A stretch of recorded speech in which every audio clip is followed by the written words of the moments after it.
Yes po. Nay, okay. Gusto na po humingi ng pasensya sa inyo.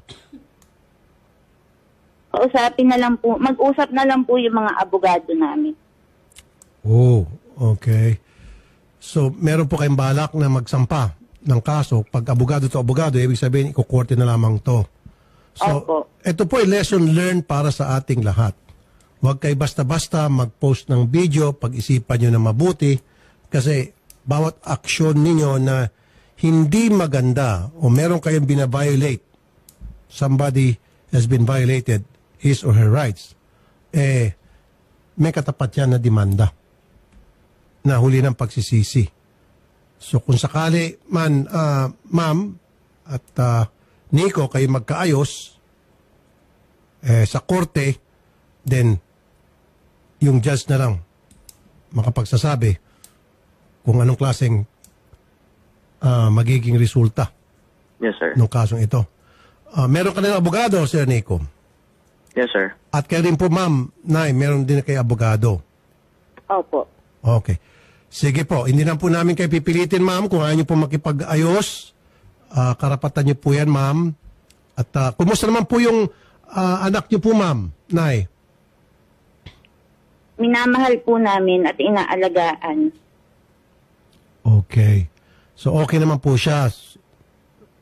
Okay na po siya. Kasi nakita ko rin doon sa video, at least, binigyan siya ng ice cream. Sino po nagbigay ng ice cream, ma'am?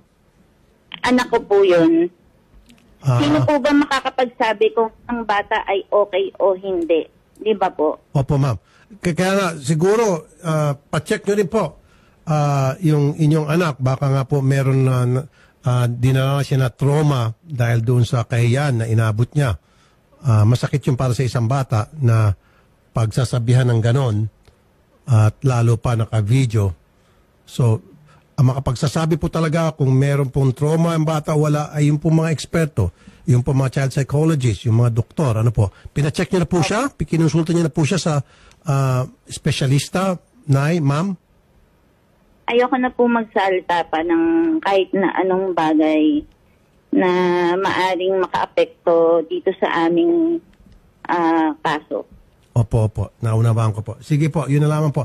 Ma'am, maraming salamat po sa time na binigyan nyo sa amin, ma'am, Nay.